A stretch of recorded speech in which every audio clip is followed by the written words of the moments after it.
One of the interesting things about the way that magic and religion and science were talked about in the 19th century that people today often miss is that many thinkers in the 19th century saw magic as basically instrumental and basically rational.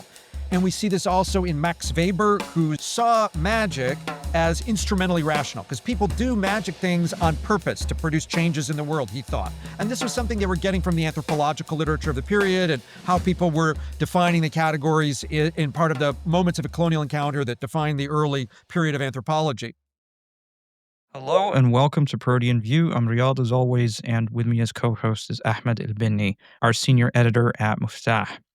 Our guest for this episode is Jason Ānanda Josephson Storm. He's the Francis Christopher Oakley 3rd Century Professor of Religion at Williams College. He's also a visiting scholar at Harvard University, and he's the author of several works, including The Myth of Disenchantment, Metamodernism, and The Invention of Religion in Japan.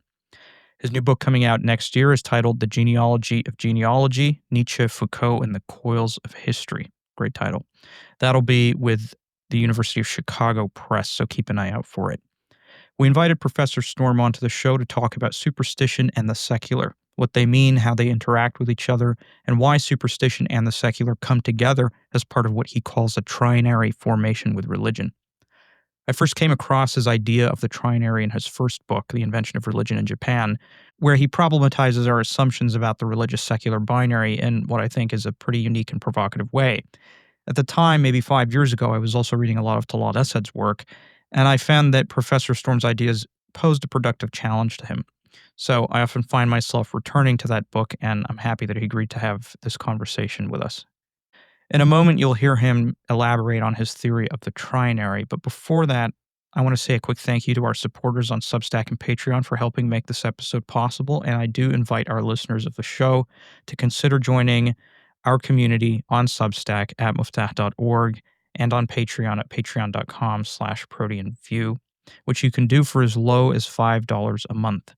Whether it's on Substack or Patreon, your monthly contribution gets you a number of benefits. For example, on Patreon, supporters can get a custom coffee mug, and subscribers to our magazine get full access to our archive, among other things. If you're looking to get more involved with the podcast and want to have a greater say in our direction, Patreon is the place for that. With your paid support there, you get exclusive behind-the-scenes content, early access to episodes, an invitation to our Discord server, and even an ability to select our next guest on the show and what questions we ask them. So if that sounds good to you, visit us at patreon.com/proteanview, and you can also visit us at muftah.org and subscribe there directly. And please don't forget to sign up for our newsletter to stay updated on the latest. Thanks for listening and thanks for your support. And here now is our conversation with Professor Storm.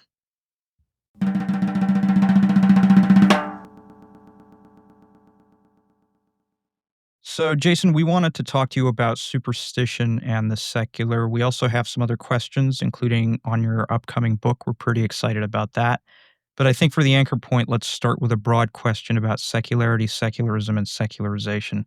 I think many of our listeners would be interested in hearing you talk about the differences between these terms, secularity, secularism, secularization. How are they related? How are they different? And maybe if you could also comment on why it's harder for scholars to define the secular as opposed to secularization and secularism. Really great issue because those three terms are often confused and some of the conversation is a total mess. So the way I would distinguish those is I would start by noting that secularization is a kind of temporal thesis that it is supposed to describe what is often perceived as the decline of religion or the decline of its institutional significance. And that's a sort of sociological temporal phenomena that we can debate on its own, but is quite distinct from the other two. So secularism is usually described as the ideology intended to produce a state that doesn't favor a particular religion. And so it's associated with George Holyoake, who's the dude who coined that term, a British thinker who of the mid-19th century who coined it as a kind of state-oriented agnosticism, or a kind of ideology that he wanted to transform the British state into that was indifferent to matters of religion. And then the third terrain, which has been fruitful but hard to define, is the secular. And the secular or secularity is often used to describe those states that have internalized some version of the ideology of secularism. So there's states that are purporting to position themselves over and above religion or indifferent to religion or as lacking in religion or as quote unquote secular states. And that one's a little bit messy because the terrain it's a different project.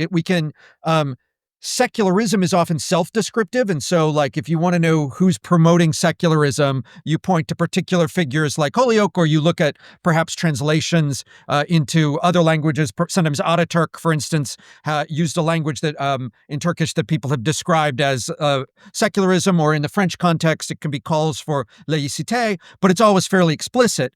But states that are functioning as secular states don't always call themselves such. Sometimes there's a whole different vocabulary that they might or might not use. And so that makes it both harder to define and a little bit more difficult for scholars to coordinate what we're talking about. Yeah, and adding to that difficulty, I know some scholars have said that the secular or secularity is no longer this special discourse of Christianity. It's now a self-enclosed thing. It isn't necessarily connected with the state either. It's a sort of epistemic category. It's a form of life. It pervades everything. It's everywhere. Do you agree with that, or? Well, I mean, so I'll take a step back and I'll say two things. I think it's probably helpful for your audience to know, if they haven't already heard it, that the word secular is itself a term that emerges in a Latin, a particularly Christian vocabulary around the Nuevo Ordo Secularum, which is supposed to be a new structure of, let's say, society in a later age, in an age in which kind of messianic. It's a kind of messianic expectations built into it. So in the first case, I would make the point, and I think I agree with a lot of scholars here, that almost whenever we're talking about the secular, it's an ideological projection of a certain sort. So even in what seems like the most secular state often has Christian presuppositions built into it, although there are other cultural analogs of the secular that have, for example, folks have talked about an Islamicate secular. I've written about a Shinto secular, and we can talk about how those emerge. And they emerge a little later than this basically Christian secular. So I would say it's an imperfect project. And now, whether to think about it as the state, or we might talk about whether people who are living in a secular way or living a secular life, I connect that notion of secularism or to the non-state-centric version of the secular more with a kind of sociological question around secularization. But it's splitting hairs whether you want to call that the secular or whether you want to call that an example of secularization in the sociological world. In any case, often there's a kind of illusion built into it, insofar as even the folks that are most dramatically pursuing an ideology of secularism often are not able to, or are have a whole bunch of presuppositions that are usually drawn from a Christian imaginary. And even when they're not from a Christian imaginary, the problem that the ideology of secularism and the problem that's both secular states, and we could even say secular quality of life, all have different versions of a problem around values and around practices that then mean that they're often covertly anchored somewhere. So they often look like it's more like degrees rather than absolutes. So we might think of a thinly secularized Christian practices, for instance, or thinly secularized Islamic practices, or what have you.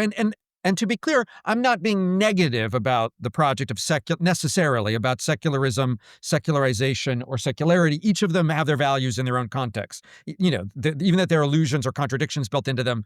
I think humans are the kind of creatures that we're often caught in illusions in one way or another, and we often have to choose better or worse ones. So anyway, that's a separate project. Well, I wonder what that means for something like an Islamicate secular, which you just mentioned. We recently interviewed Sherman Jackson on his new book, The Islamic Secular.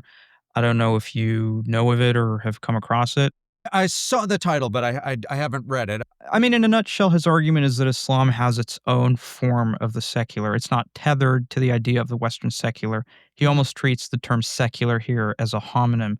I wonder how what you just said might maybe complicate that. I know you haven't read it, but. Yeah, so what I tend to do is, and this is a debate that I've been having with folks actually in Germany now for quite a while. There's a multiple secularities project at the University of Leipzig, which I've been a fellow at, and they're lovely folks, and I very much enjoy them hosting me. But one of the places that I differ from many of the others in the project is that I think the key properties we're trying to identify often require a concept of religion. So you don't have the secular before you have a concept of religion, and that concept of religion is very culturally specific. It's basically an early modern concept. And while it does globalize, and it globalizes in various ways through trade and imperialism and a bunch of other things, from my perspective, I don't see evidence for anything I would call the secular before or independent of the globalization of the category religion. So in Japan, for instance, what I call the Shinto secular emerges in the context where there are debates around freedom of religion that are being imposed on Japan through these international treaties, and they're trying to figure out what kind of a state can guarantee freedom of religion, and they didn't have an indigenous term for religion, so there's a bunch of debates about how to translate that, and then there are a bunch of debates around what goes when you have a state that guarantees a freedom of religion, what is embedded in the state, and that's where they end up affirming a bunch of Shinto principles, for instance. And so for me, I think of other non-European versions of the secular as often sometimes embedding different things, but they often are navigating the globalization of a particular category with a European trajectory, namely the category of religion.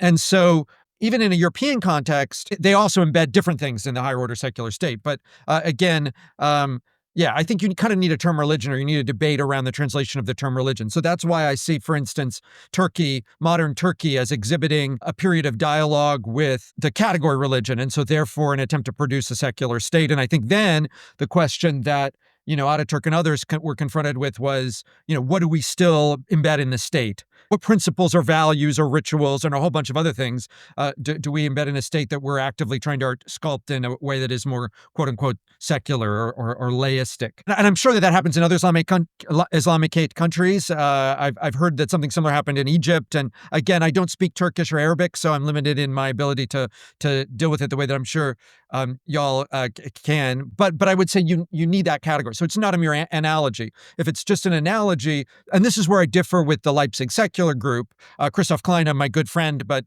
who I disagree with about this, sees any attempt to differentiate spheres where government is separate from something else as an example of a secular state. And so he sees it in the Middle Ages, and he sees it, in medieval Japan, in ancient China, in India. I mean, you can find it everywhere that you see any attempt by the state to differentiate functions. But to me, this is a very weak notion. You end up with the idea that, for instance, in the Vedas, because the Brahmins and the Kshatriyas are different castes, you have a secular state. And I think that just doesn't make any sense to me at all. I think we're using the term in a way that's drifted quite far. And the similar properties that it's likely to share with other states that we're defining as secular are likely to be very few. Lots of states differentiate things in different ways, but I don't find that very helpful or useful as an analytical category used in that way.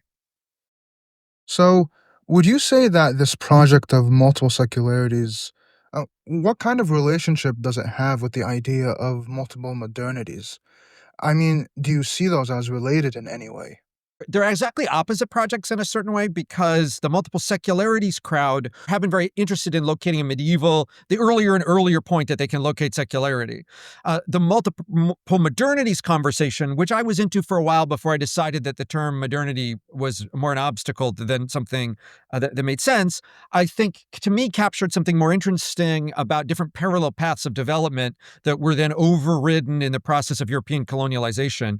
And so I personally found I was for a long time much more sympathetic to multiple modernities than multiple secularities, in a nutshell. But now I'm not sure I think the term modernity is too messy. So yeah, I don't want to block anybody else. I don't want to, as my daughter says, I don't want to yuck people's yum. So if you're getting something out of multiple modernities, go for it. It just depends on what you're trying to do with it.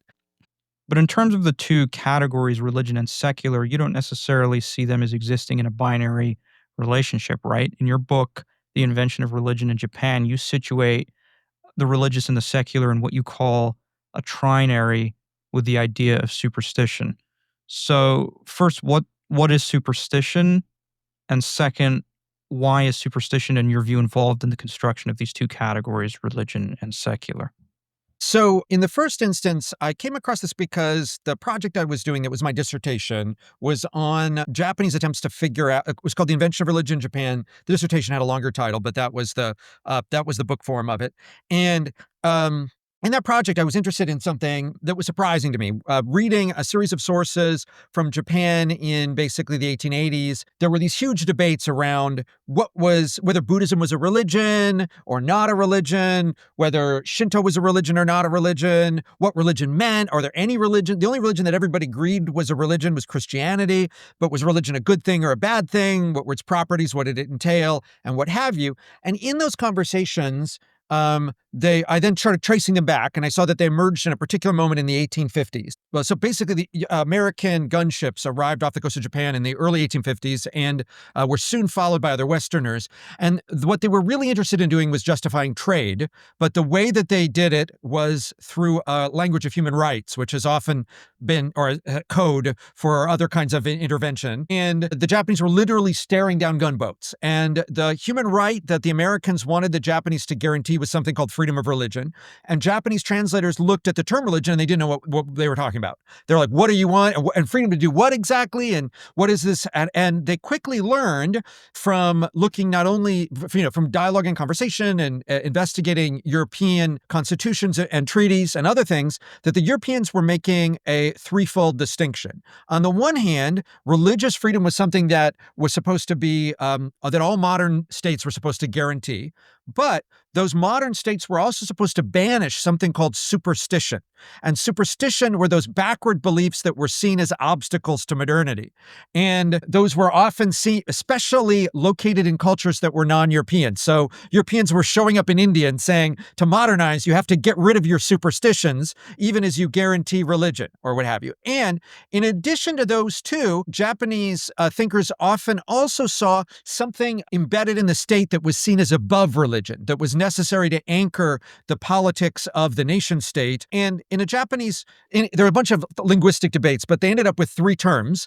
The term for religion, there were two terms that got enshrined in the Japanese constitution, which is why there's not one word for religion in Japan, but shukyo and shinkyo. So sectarian beliefs and personal beliefs or private confessional beliefs. Both those were new terms. And then they also talked about something called seikyo, which were what we might call political beliefs, what we might translate as the secular. Seikyo being a crude attempt to translate the word secular, didn't take off as much. It wasn't as used as many sources, but it was in these early sources. And then the third was this term Meishin, which they adapted from the German Aberglauben, which means superstition or literally aberrant belief. And so they quickly then began implementing a policy in they ramped up in the 1860s and into the 1880s and with the first Japanese modern constitution in 1889 that enshrined freedom of religion in the state and said the state was going to allow freedom of individual belief, shinkyo, which is a very narrow definition of religion, even as the founding document of the Japanese constitution started with the divine descent of the Japanese emperor, which was not an optional belief, but was seen as central to, you'd have to grant the divinity of the emperor regardless of what your religious practice was. And they were modeling that on divine monarchy texts in Europe, in part. So they noted that the British monarchy, sometimes often said to be a secular state, also had a divine monarchy and had the king as the head of state. So they weren't. This wasn't totally crazy. It wasn't in any way crazy. It was very closely paralleled to European constitutional forms, except instead of the divinely given constitution, like God has declared all these rights, whatever that we have in there's that language of the American Revolution and U.S. constitutional framing as well references God. In the Japanese context, instead of God, it was the sun goddess. So similar but different. And then in the third instance, they also implemented a bunch of laws at the policy level to eliminate superstitions. So they said, don't believe in demons, for instance. Demonic forces are superstitious. Don't do faith healing. That's superstitious, etc. And so what you ended up with is in the pre-modern period, or not say pre-modern, I'm sorry, in the period before the contact that forced them to embrace these globalizing categories, Japanese thinkers, for instance, had three entities that were roughly considered similar. The tenno, the figure we now translate as the emperor, but who primarily had a ritual function. Gozutenno, the ox-headed god of plagues, which was a deity that you made offerings to prevent illness, and the Shitenno, the four heavenly kings who were associated with the Buddhist institution. After the Constitution of 1889, you had to grant the divine descent of the human emperor, the Tenno. The ox-headed emperor, Gozutenno, was banned as a superstition, and you weren't allowed to make offerings to him. And Shitenno, the four guardian kings, or four guardian imperial figures, were considered an optional matter of religious faith that Buddhists could believe in or not, or anybody could believe in or not if they wanted to.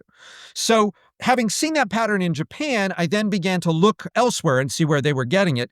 And I noticed that in the French Revolution, for instance, there was also this term superstition, and that it occurs in American legal contexts more often at the state level than the national level, et cetera, et cetera. So there turns out to be a long history of making a threefold distinction in a European context between a state, often identified with science in the at least in the 19th century forward, that is basically a secular state, a religion, which is kind of an optional set of beliefs, and then superstitions, which are kind of banned beliefs.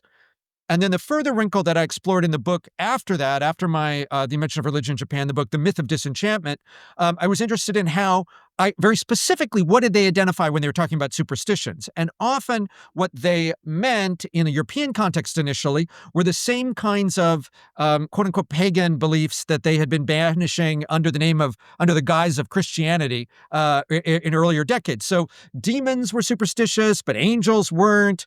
Local spirits were superstitious. Magic was superstitious, but prayer was a matter of religious belief, etc. So what it looked like had happened was this kind of partial or incomplete absorption of these Christian categories and then their globalization. And in Japan, too, often it was the dark part of the supernatural that was explicitly targeted as quote unquote superstitious. And so they were saying that demons don't exist, but then heavenly beings were considered, totally legit matters of perhaps religious belief, for instance. And then when positively valent superstition becomes the term magic, which I explored, magic was like a paradigmatic superstition in the European context. And then the debates about that kind of globalized. Yeah. Okay, just to clarify, the trinary exists because religion and the secular both are kind of operating in such a way that they produce this concept of superstition? That's right. So the religious is often defined, and this is even clear. And I trace the history of it in the myth book. It goes back to originally a science, religion, superstition trinary, and the secular state is absorbing or claiming to speak for science. But it looks like this. Science, in the period of time in which the notion of science was first being articulated in a European context, figures like Francis Bacon defined science in terms of an exclusion of pseudoscience or superstition, in the same way that religion was often defined in terms of an exclusion of superstition as pseudo-religion. So superstition both became the place where religion and science were defining themselves in contradistinction, and the place where they policed overlaps between religion and science. Things that looked like, occult sciences or magical sciences or spiritual sciences, and this is all part of a long period in which European thinkers were coming to differentiate religion and science as having different territories. And so part of that gradual process of mutual differentiation, they both define themselves in opposition increasingly to this notion of superstition. And then the secular state, with Holyoake and others, starts to claim to capture the notion of science. It claims to be the scientific state. But it happens a little bit later, basically, at the end of the 18th century and into the 19th century, basically. I could get into more micro detail, but that's right. It's a trinary, and it's one in terms of defined by mutual exclusion. And so for that reason, superstition is both the way that the kind of dualism between religion and science find a mutual enemy, but also the place where they overlap and then police that. And then I think it's very specifically culturally constructed, and it has a lot to do with the specificity of European history, but then it gets globalized with European imperialism in the 19th century, and soon everybody has to grapple with it in one way or another, or, well, not everybody, but many nations across the globe. So you said that unlike superstition, religion is sanctioned. It's protected by the secular state. Is the dividing line here between religion and superstition simply the arbitrary regulation of the state then? As in, is superstition almost just unsanctioned, unprotected religion in a way? In which case, are we ultimately talking about different kinds of superstition or perhaps different kinds of religion depending on how you look at it? Or maybe is superstition itself just a form of unsanctioned religion or even a form of the unsanctioned secular. What am I missing here? Yeah, so depending on what position you're looking out from, you'll collapse the other two. So from the perspective of the secular, from a secular or scientific position, sometimes religion and superstition look like two versions of the same thing. From the perspective of a religious actor, the superstitious is often the part of the religious world that is itself being defined as antithetical to that particular religion. So anti-idolatry discourse, for instance, in the Abrahamic traditions. And from that perspective, sometimes how the scientific state fits in. Sometimes it gets collapsed with the superstition, and you get the idolatry of Mammon, or the idolatry of capital, or the idolatry of the state. And then from the perspective, and what I didn't realize when I wrote the Japan book in 2012 was that then some people were actively coming to occupy the position that is the quote unquote superstition position in a positive way. And what they call them, it's the magic position. From the position of magic, what it often looks like is that there are different ways to see it, but magicians often describe themselves as solving the putative opposition between religion and science, or they describe themselves as resupplying things that have been stripped away by both orthodox religion and orthodox science. So there are those two kind of different positions that are tied up in that. And I'm speaking in really grand generalizations. We could get there are points where it's more interesting or useful to nuance them and to look at the cultural specificity of different articulations. I don't want to say that these are universal, but merely some categories that were globalized and then tended to encourage different strategic responses to them. So one of the things that we might note is that, for instance, if we look at earlier periods, the idea of or even the expression, the Novo Ordo Secularum was, the idea that the Christian project was compatible with a state. And so there was an idea of a Christian state that was supposed to be sometimes complementary or compatible with that state. And so admittedly, it was a fallen state. It may, or maybe sometimes a messianic anticipation, but nonetheless, already from at least arguably from the very earliest record of what we will come to call Christianity or the early Jesus movement, there's some people that are being demarcated as like not cool folks. And that becomes the repertoire through which this notion of superstitio begins to articulate itself. So we can even go back to pre-Christianity. So Cicero, for instance, distinguishes between religio and superstitio. In his case, superstitio was given a false etymology of like an excess of belief. So that specificity of structure in which there is a religio originally meaning some kind of like piety or binding. That religio or good form of piety had its already built into an antithetical opposite. But the introduction of this third position, the scientific position in a way, and the relativization of the category of religion changes the configuration of the three categories. And so that's part of the history of what happened. So, and we can also get even more specific. And thinkers like Francis Bacon, who's often described as the father of the scientific method, he very specifically described science and Protestantism as compatible. And he wasn't using science in exactly the same way we use it in the modern world. He was using scientia as equivalent to a notion of knowledge or learning, and he was interested in kind of fallen knowledge appropriate to an age of, a post-Adamic age where humans are only able to, or, the world is tended toward apocalypse and the world is fundamentally fractured and flawed. But he wanted to kind of recoup that kind of set of knowledges. And he was himself a chancellor of Britain and was allying his Protestant scientific project with a British state system. And he described superstition as the antithesis of both his, let's say, Protestant project and his scientific project, and necessarily his state project. And then the other wrinkle is, and then he thought it was the Catholics. So some of the prime examples of superstition were Catholicism, who he often described in paganizing terms. They were the Protestants who were basically pagans, and they're the superstitious people. I'm sorry, the Catholics who are basically pagans who are basically superstitious people. So, again, what I want to suggest is that these categories are articulated in messy ways and they're contested, and what people slot in the given categories tends to be heavily culturally contingent, just as the categories themselves are. But yeah, anyway. Yeah. So, superstition and magic are two faces of the same phenomenon in your view, right? So, what would you say is the relationship between superstition slash magic and mysticism, especially given the robust mystical traditions that we find in the Abrahamic faiths, whether it's the Jewish Kabbalah or Christian Gnosticism or Islamic Sufism? How do you feel about that? Yeah, and to be clear, I'm not saying that all magic and all superstition are equivalent. What I'm trying to say is something slightly more precise, which is to say magic was often identified as the paradigmatic superstition, and then having sort of demonized certain things under the language of superstition, it made it possible for folks to recoup them under the language of magic. So I'm not necessarily saying that they're the same, they're two sides of the same coin, but that there's a historical relationship between the two.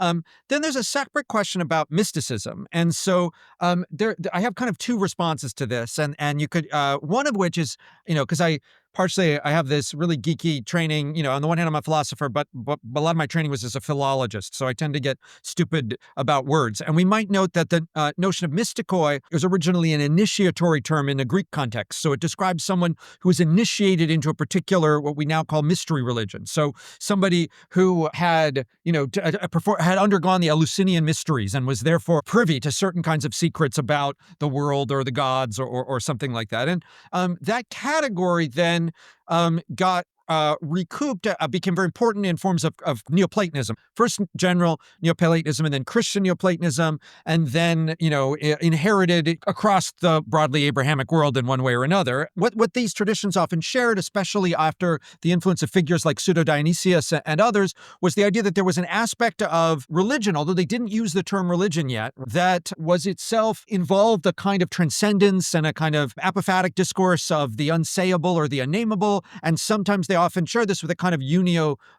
mystica, or union with the divine, but all that is to say, sometimes that was positioned, and Pseudo-Dionysius does this himself, sometimes positions it as the true or ultimate what we could call religion. It's the true mystikoi, the true initiation, the true mystery religion is behind Christianity, or is the thing that is the purest or most ultimate form of religious practice toward God. And there's a lot of interesting ways in which, for instance, he is recouping basically what we could call pagan Neoplatonism and then smuggling it into a broadly Christian context. And from there, he goes on to have a lot of influence, particularly in Eastern Orthodox world, but then I gather it elsewhere. All that said, this was seen as an intensification of what we would later call religion. There's a shift, however, which happens in around the early 19th century, where you start to get mysticism, and the idea that mysticism is itself something that all different religions share, but there's a built-in tension in that vocabulary. In the early German, Mystikismus referred to both the transcendent power of people who are trying to unite with God, but also to people who are engaged in what we would call occult practices and had occult powers. And it's from the Germans that we start to get Mystikismus and the idea that there's something called mysticism. But all that is to say, I think it depends on how you define mysticism, and there's a lot of slippage. But you could either position it on the side of religion, or it can be assimilated to the category of magic or superstition, depending on who's doing the talking.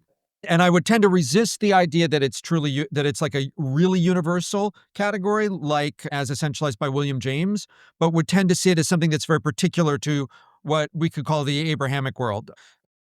If I could just follow up, you did note that that mysticism as like distinct from perhaps quote unquote religion proper, whatever that means in a Yeah. modern context. Uh, I mean, but there was some sort of distinction observed there, and so for you, would you accept that as potentially a root of the trinary? As it develops in modernity. Yeah, I mean, I see the specificity. I mean, it'd be interesting to trace the thread of that discourse more broadly. I would see, in my case, I note that in the German context, and at least in most of the European contexts, the word mysticism and its analogous terms overlap with the world of magic until quite late. And so you get both the idea that mysticism is the, union with God, but it's also a source of the mystics who are supposed to have magical powers. And so I think in that respect, you could see it as one of the things that is then, in polemical terms, being assimilated to the category of superstition or magic by some actors in their attempts to eliminate it. So I think that part would be true. I'm not saying, again, that this trinary is like super universal. Like, I don't want to fit everything. I'm not saying these are the only distinctions. People are also distinguishing, I don't know, religion from art, for instance, or something like that. I mean, so and you could argue that that there are various culturally specific distinctions that are relevant to particular linguistic repertoires. There are tons of those. So I note that Yeah, I was trying to remember because someone told me about one in Arabic, but I'm now going to blank on it. But between two popular kinds of piety, one of which is supposed to be anyway. But anyway, like there are a lot of internal definitions that you could that sometimes probably get mapped onto this trinary that's globalized in the 19th century, and sometimes are irrelevant to it. Yeah. And I don't want to give Europeans all the credit because there is some contestation, and especially indigenous actors in different parts of the globe come to inhabit the category strategically in response to European pressures. So, they can argue, oh, wait, you have to treat Shinto not as a religion, but as a part of the secular state, or you have to treat Buddhism not as a superstition, but as a legitimate religion, or, what have you. I mean, or you often get a distinction that's being held up between the material and the spiritual, which a lot of language, and then a lot of folks faced with European colonization end up saying, Europeans have materialism, but we have the spiritual truths, or something like that. We have that discourse both in Indian nationalism and in Japanese nationalist discourses, and I've heard that occurs elsewhere too. So, I mean, again, there are a lot of different ways that people can respond. And I want to be also extra clear that I don't think that European globalization happened because European ways of looking at the world were inherently better. There's a great book which I've only dipped into, but I think its framing is pretty good. It's called "Why Did Europeans Conquer the World?" And I'm not blanking on the author. It's just on the other side of that stack of books over there, so I could recover it, but I'll forget. But he makes the case that it's basically mild advancement in military technology at one key moment has a snowball effect.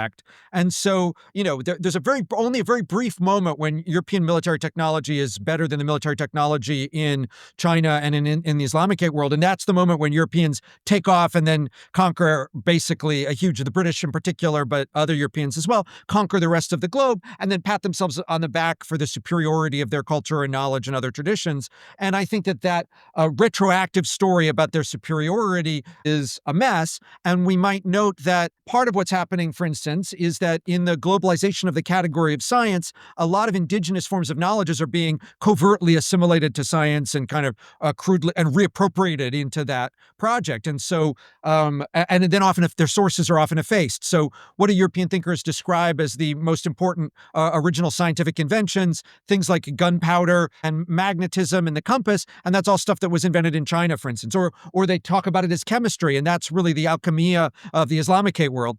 So in many cases, what was seen as the hallmark of European science was, for many periods, I'm not denying its value today, but I'm talking about in the period of early colonization, which was the late 18th and early 19th centuries, a lot of that stuff was just being ransacked from other parts of the globe. And in many respects, these were technologies and indigenous ways of knowledge that were being, that were being assimilated to and often grabbed under the name of a kind of universalizing science. So again, what I'm interested in is in the contingency of the three categories, not in their necessity.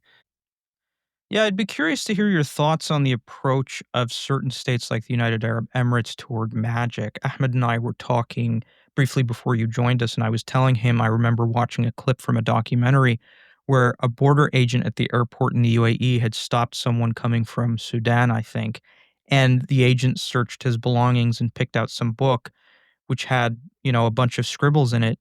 And of course, the man says, "Oh, those are just my personal notes." But the border agent immediately says, "No, this is magic, sihr in Arabic." And he says this is highly illegal in the UAE because it can harm the public. It's dangerous. You're going to harm our people. So, of course, the man was detained and deported. But what's interesting is the UAE, which is this highly modern, highly technocratic, capitalistic state, it treats magic as a punishable offense because it poses some material threat to the public, to society at large. It's a force of evil. And at the same time, it's not marked as anti-modern per se, because to do so would perhaps mark Islamic tradition as anti-modern, given that the very idea of magic here, or sihr, emerges from Islamic tradition, which the UAE, culturally and legally, I guess, still pays some mind to. And you can see this in the state's response to magic or sihr, like how it's handled, how it's sanctioned, how it's meant to be, approached, etc. That's largely informed by Islamic tradition. Yeah, so I mean, in the United States and in much of the European world, there were similar kinds of laws and ordinances in place up until very recently. So, for instance, what happened in the history of European law is that we have a shift in witchcraft ordinances that starts at the end of the 18th century, in which it goes from being to take a step back, the persecution of witches is basically an early modern phenomenon. It's not a medieval phenomenon. It's something that ramps up in the 16th century. And then in the end of the 18th century, though, there's an inflection point where it goes from being illegal to be a witch because witches have demonic powers to, and then there's a period where it's illegal to be a witch because witches are deceiving. They deceive people into thinking they have powers. And so, but there's a kind of ambiguity there. And in many cases, the witches were already seen as having illusionary or deceptive powers in the first place. So it's not exactly this isn't like, this is sometimes celebrated as the end of witchcraft persecution, but what it actually looks more like is a slight downgrading of what the witches are doing wrong, but still robustly anti-witchcraft. And many of those laws refer to witchcraft as a superstition, and they did so even originally. So thinkers like Pedro Ceruelo and others describe the devil as the father of all superstitio, of all superstitions. And the idea is that witchcraft is a superstition because the devil has persuaded witches that they have powers that they don't have, etc. And so the language of superstition then appears in 18th century laws as part of an anti-witchcraft ordinances. And then into the 19th century, it continues in laws that are anti-superstition laws that are directed toward people who claim to prophecy or tell the future or communicate with spirits. Those people are subject to attack both by the Christian establishment and by the quote-unquote secular state establishment. So the Christian religious leaders will say those guys are diabolical or demonic or superstitious because they're toying with dark forces, they're performing occult practices, and the state will say they're backward not because their powers really work, but because they're tricking people and claiming to have powers. But those two things converge. And then those ordinances, the last person persecuted under those ordinances in Great Britain was during the Second World War, a psychic woman who claimed to be able to foretell some things that she got in trouble for that had to do with, I think, ships that got blown up. And it's true that people were more like, and in the United States, they continue through the 19th and early 20th centuries. They're mostly at the state level. And the people who have those laws overturned were often activists in spiritualist circles who were doing table turning, or early Wiccan and witch activists who wanted to insist, both groups insisted that what they were doing was actually religion and should be protected by religious freedom. And that eventually made its way through the courts in the United States. Something similar happened in Canada. We can see it in other parts of Western Europe, although some countries in Western Europe maintain a distinction between good and bad religion. Like, for instance, in France, there's an anti-cult ordinance that they used to persecute Scientology and declare it illegal. And the anti-Scientology, and France is supposed to be the most secular of states because of its notion of laïcité, but what it targets or identifies historically under this anti-cult ordinances have been the same things that the Catholic establishment has attacked, with the exception of Protestantism, which they made okay. So again, I think I see more continuities. I don't know the United Arab Emirates situation at all, and I don't know the specificity of Arabic, but you can see how anti-superstitious discourse originally is actually the state and the religious actors working together to co-coordinate an enemy. And then it's over time, however, that those can diverge. But we can also see it in, the Satanic Panic in the 1980s in the United States. Long after, the idea that we should have quote unquote freedom of religion, there was this idea that they're Satanists and that they're doing occult things and that they're really bad. And then in some cases, people were doing awful things, and those people, could have been persecuted by other existing ordinances. I'm not forgiving people from doing awful things, but the idea that Satanism or that occultism was itself superstitious, backward, and should be subject to regulation, that continued in the United States up into the 80s, arguably to the present, but often at the state level rather than the national level. Just as in the United States, the original laws guaranteeing freedom of religion, the so-called separation of church and state, etc., were on the national level, but weren't originally intended to apply at the state level. So Maryland, for instance, was a Catholic state. And the same way that the anti-superstition ordinances were often state by state. So New York City still has on the books, I believe, although I don't know if it's enforced, anti-fortune telling ordinances. I mean, it'd be worth checking that fact because it's been a while since I looked at this stuff. But you could look at state by state ordinances and see where those live. But yeah, and sometimes those in early history of the United States, at various points, for instance, in the well, not in the early history of the United States, but early in the 19th century, sometimes those anti-superstition ordinances were mobilized against Muslims or were mobilized against quote-unquote pagans, and they were definitely heavily mobilized against Native American and other Black Afro-diasporic traditions. We also see this, even in Haiti, for instance. There's a great book, which I cite in the article, about spirits in the law by, I want to say Ramsey is her last name, but I forget her first name, maybe Kate Ramsey, where she looks at how in Haiti, for instance, even after the revolution, there's an anti-superstition or anti-spells ordinance that identifies and locates the practitioner of spells and curses and charms as superstition and diabolical and demonic. And it's contested, and eventually it's overturned when folks are able to assert that voodooism is a religion that needs protection rather than a demonic or diabolical superstition. So that's the kind of historical specificity. I'm sure it functions differently in each different historical and national context, and I don't want to over-flatten the differences. For different kinds of projects, it may be useful to tease out the way that the United Arab Emirates does it today, for instance, and they may not have a temporality built into it. It sounds like what you're saying is that the superstition isn't being located in the past, or magic isn't being located in the past, but in much of the Western context, it was. And that's also true of magic. People even who are pro-magic often describe themselves as recovering something that was lost.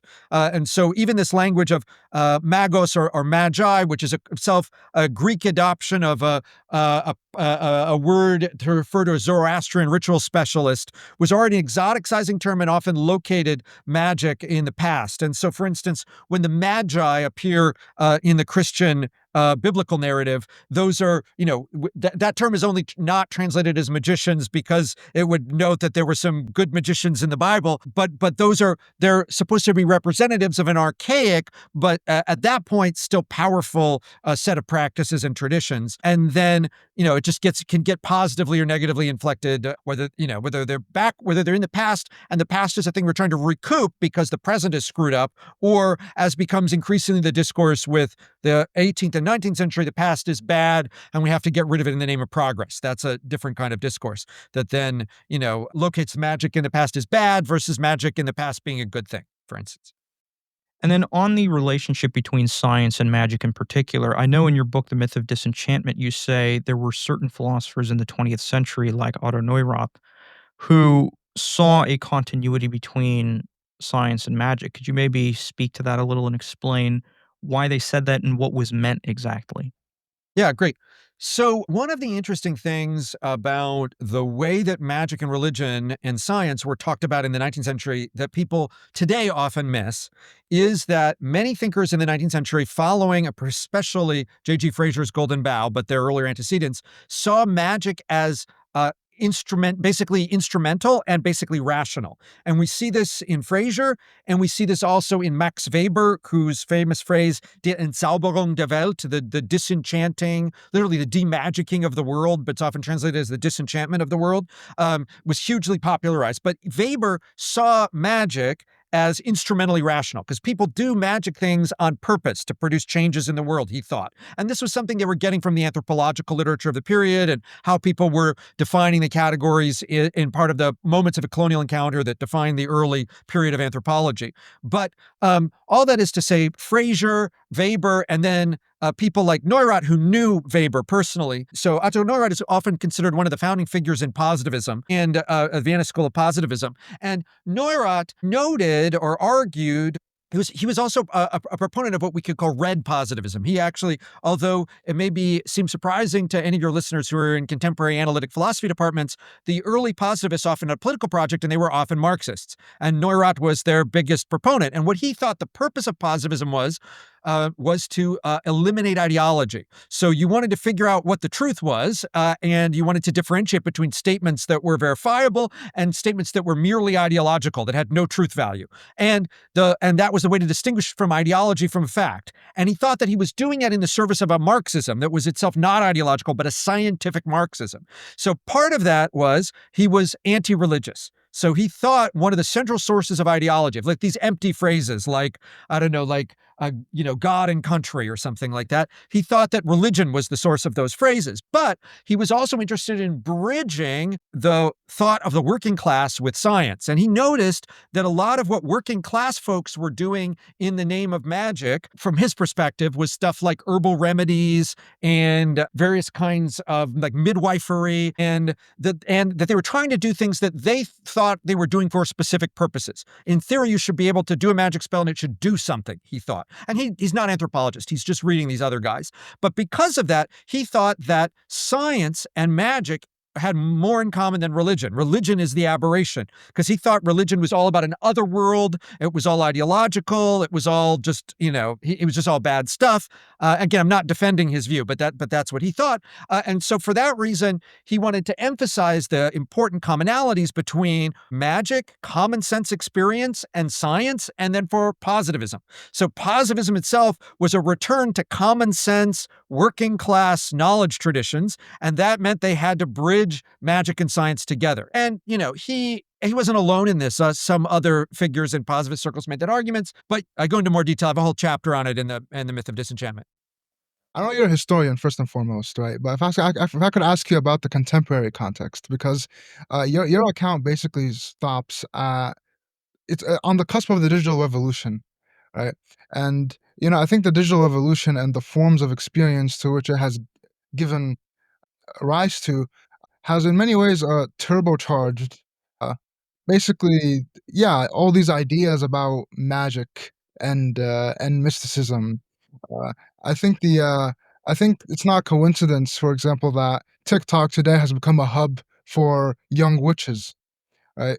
I think that there might be something about the online digital experience that encourages and fosters, these I think these ancient understandings and ideas about yeah, basically about magic and demons and also, like, yeah, we can talk about Gnosticism and Hermeticism. There's a really great book, I don't know if you've read it, called Tech Gnosticism, that basically traces, yeah, the endurance of these interhermetic ideas and their revival actually by a lot of online movements. And arguably, our tech overlords today are beholden to some of these ideas, if I can say so myself. So I was just curious if you had any sense of how, our digitally mediated world might interact with this trinary that you've theorized.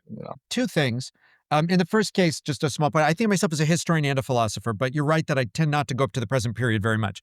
I have done in some more research, and so I've done it mostly in articles rather than in book chapters, because I had an early experience in grad school trying to do ethnography, and then I wrote up a whole thing, and then I showed it to the people I had done interviews with, and then they denied my whole interpretive frame. And I was like, no, don't keep changing your ideas about things. It's too hard to be an anthropologist because you necessarily transform the ideas of the people you interact with, and you either have to figure out how to deal with that, which I decided not to do, or you go into history or something like that. So mad props to those doing anthropology, but it's not, not my strength.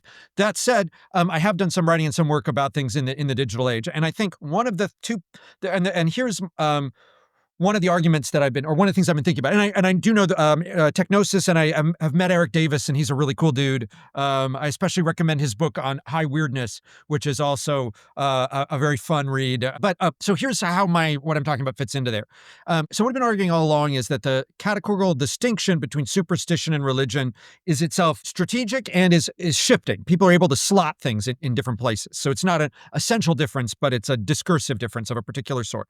And one of the things I'm also, and this will loop back to our earlier conversation, is that one of the things that people were talking about when we were talking about secularization has been a loss of authority of religion in certain historical contexts. Particularly, we can use it to describe, and I think in this case, it sometimes can be accurate, a loss of, let's say, epistemic authority by religious actors in a range of different cultures. Not to suggest it is an inevitable trajectory of history, but just to describe something that happened in various parts of the world in various periods. Well, if you disaggregate, so one of the things that I do in the Myth of Disenchantment, but I've done more in later articles, is disaggregate secularization from disenchantment. And what I want to suggest, and there's good sociological evidence that points to this, is that, for instance, as people have less interest in Orthodox religion, or they start to get more interested in what gets called "quote unquote" magic, right? And so, and there's even more specifically, there was a very popular survey that some British survey agency put out that was popularized by the, I think, Daily Mail, with the title "More Britons Believe in Ghosts Than God" or something like that. Or God is on the way out, ghosts are on the way in. But at least there's a lot of sociological evidence that suggests that as, let's say, Christianity declines influence in Western Europe, more people believe in ghosts. So one might think that secularization, rather than producing disenchantment, actually produces more enchantment. And the other way to look at it in more specific detail, and this fits the phenomenon you're talking about the internet age, Ahmed, but also even more specifically, I tend to think of enchantment in this case as a kind of belief fragmentation, because people tend to see other people's beliefs that they aren't familiar with as superstitious. So one of the other things that I talk about in this is I forget, I try to come up with some catchy term for it, but it didn't take on. But anyway, a superabundance of enchantment produces disenchantment. And because what happens is, for instance, people who believe in the reality of demons often think that people who believe in UFOs are superstitious because their aliens are really demonic. Or people who believe in psychic powers sometimes want to say that there's no such thing as demons. They're just, psychical impressions or something like that. Or, so it turns out that the range of different kinds of paranormal, quote unquote, beliefs or enchanted beliefs are actually often at odds with each other. Somebody can be super into Hermeticism and also think that ancient aliens are bull, or they can be super into ancient aliens and Hermeticism, but be convinced that psychic powers are junk, or whatever, the range of different possible coordinates, right, that one could have in there. And what that means is, as beliefs become more fragmentary, we tend to see more other things as superstitious.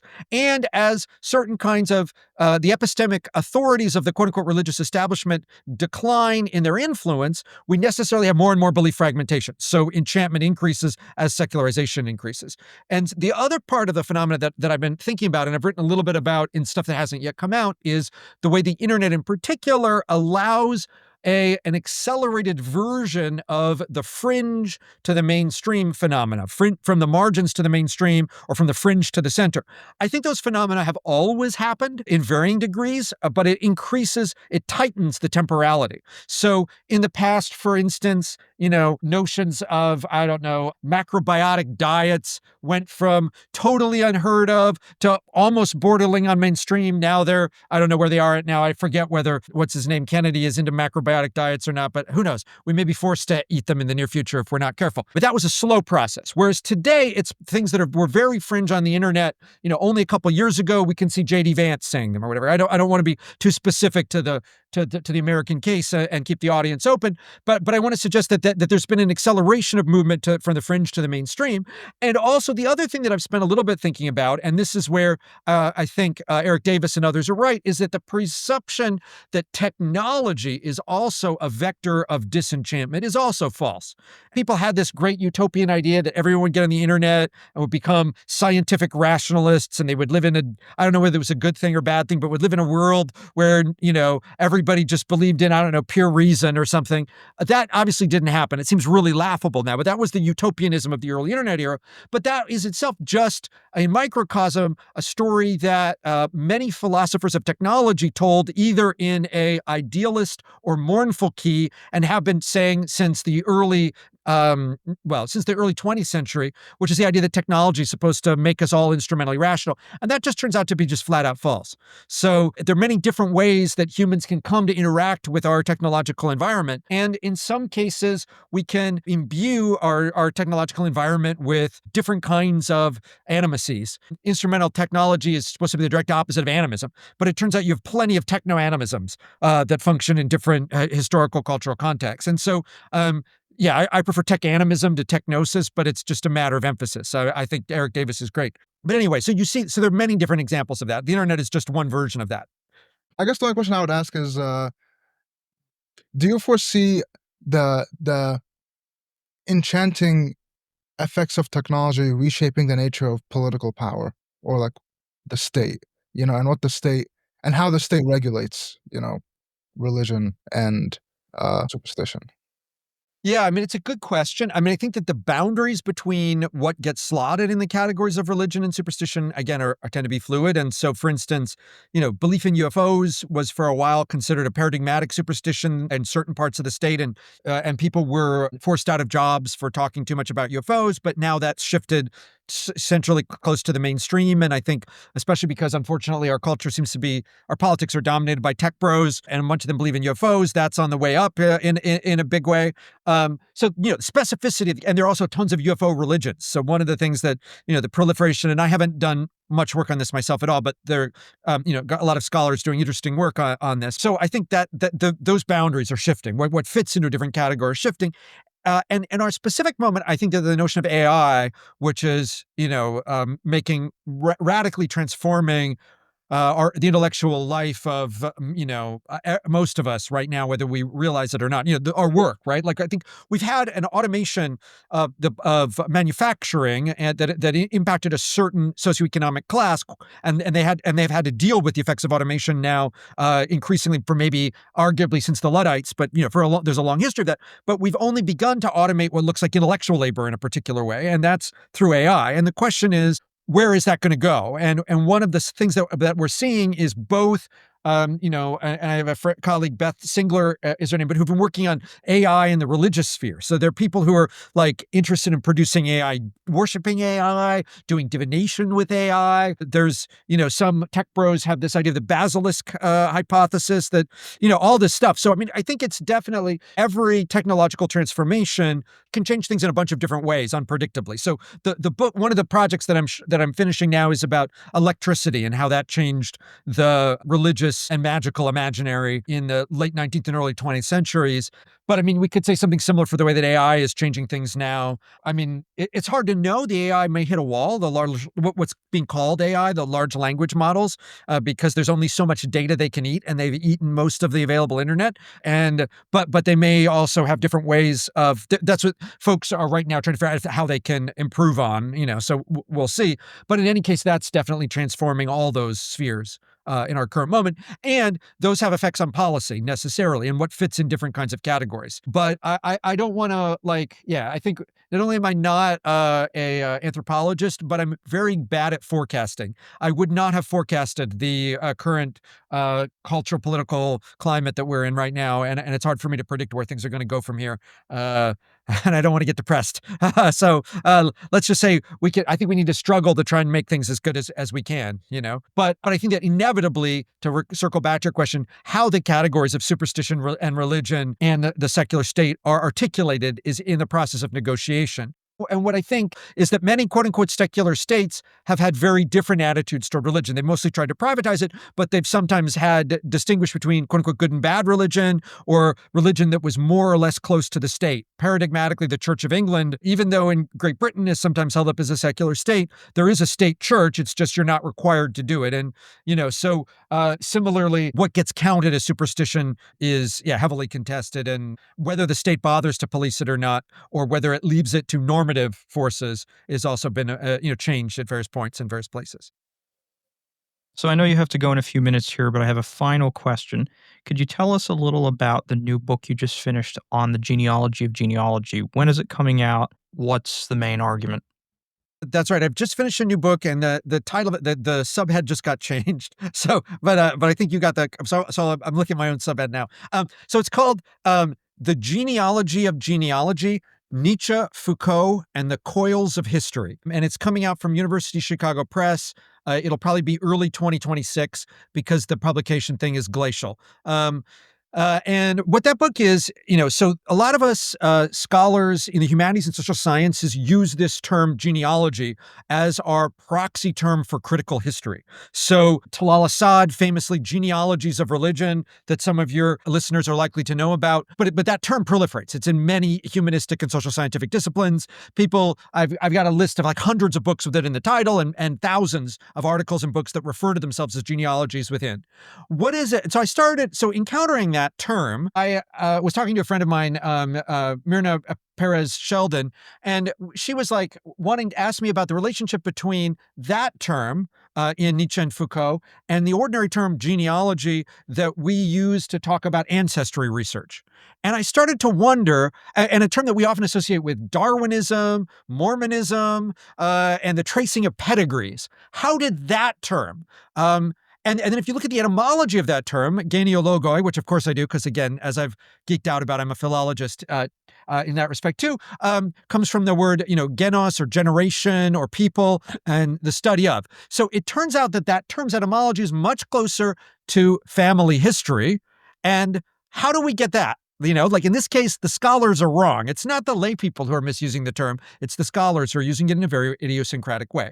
And then my worries deepened when I started to investigate and discovered that that term, genealogy, and what we could call lay genealogical practice was centrally entangled with eugenics, the production of notions of race, and political sovereignty. And it was so in the very period in which we often think that the scholarly category was first theorized. In other words, in the same time period, scholars often date the term to Nietzsche and Foucault. That should be clear from the subhead. But in the very period where Nietzsche and Foucault were talking about and coming to call their critical historical method genealogy, it was knee-deep in eugenics and connected to some of the most awful tragedies of the late 19th and early 20th centuries. So I set out to try and answer that, to try and figure out how do we get those two terms? Why are we using genealogy as our term for critical history? And what happens if we turn it back on itself? In other words, what if I did a genealogy of genealogy to turn the method on itself and see where it breaks and where it continues to function? And so I've done a book that does that, and I won't belabor you with all the details, but it starts backward historically. It starts in the present moment and with this domination of the scholarly category, and it shows how in the 1980s in the Anglophone world in particular, it took off and how it became a kind of routinized genre with certain narrative tropes associated with it and certain kind of like, it becomes a kind of species of automatic criticism. You can just plug something into a genealogy and you kind of know what it's doing, and it's going to lead to certain kinds of conclusions. And so I describe the history of that first in the Anglophone context, and I do that first, in academic disciplines, and then I take a little step backward and I shift to the lay usage, and I describe in detail its horrible connection to eugenics, for which and I'm sorry to say this, as a lefty, we have to recognize eugenics was often took hold on the left. It was, in fact, in many respects, although, by the time it reached its most atrocious forms, it was adopted by folks across the political spectrum.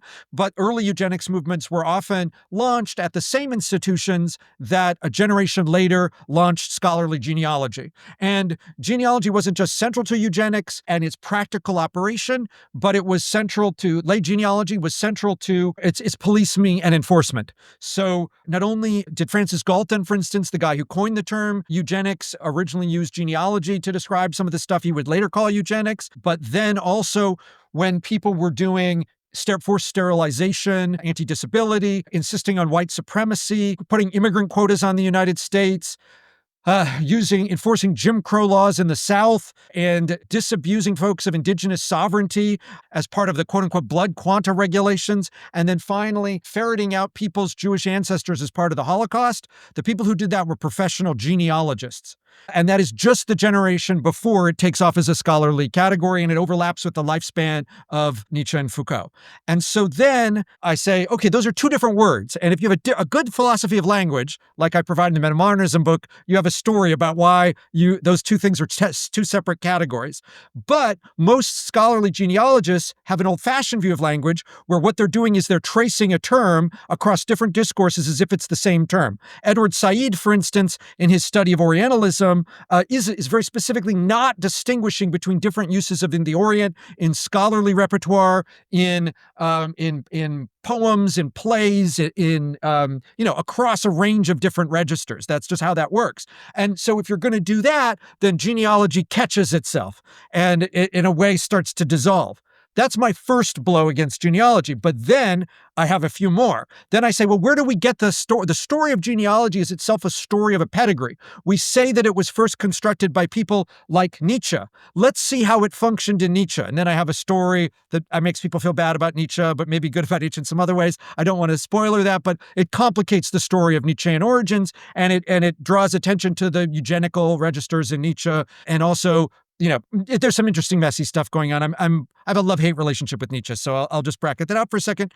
But then I note that Nietzsche didn't describe himself as a genealogist. And then there's a period in French history that I focus on in the next chapter where Nietzsche first gets described as a genealogist, and that turns out to be equally fraught. It's in the 1930s and then begins to shift into the early 1960s. There's a separate story about that. And that focuses on Deleuze and a couple of other figures, Bataille and some others. And then final two chapters focus on Foucault, and I argue that we're basically misreading what Foucault meant by genealogy anyway.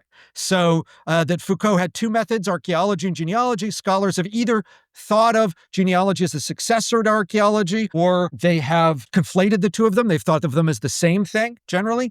But Foucault described them as complementary methods that were intended to be put to different purposes. And mostly what scholars have been doing in the name of genealogy is closer to what Foucault meant by archaeology, except for with the focus on power. And I grant that the focus on power is super important, and I'm planning to write a book on power in the future. I think genealogy turned back on itself breaks, but I want to recoup the fundamental two key pieces of what was good about genealogy, which was the intersection of philosophy and history and the emphasis on power. And I think those are those are important and valuable, but I end up arguing against the category of using genealogy as our proxy for critical history. And I end up arguing for, in a very, I don't get to fully do it, but in the end, for a metamodern historiography that kind of keeps the power, but pushes forward to figure out how we might do critical history after having criticized itself, and what that would look like, and how it might be a different mode of historiography going forward. So that's that book. And and I'm psyched it's going to come out again with the press that's had me for all my books in 2026. We'll have to leave it there, but thank you, Jason. This was really fun, and I'm really looking forward to the book. Yeah, thanks. Definitely. Thank you. And to our listeners, we do hope you enjoyed this episode, and we welcome your comments, feedback, and suggestions. Send us an email at proteanview@muftah.org. Whether you're tuning in on Apple, Spotify, or YouTube, we'd really appreciate a 5-star review or a like. This helps improve the visibility of the show. With your support, we can keep Protean View running and gradually improve it.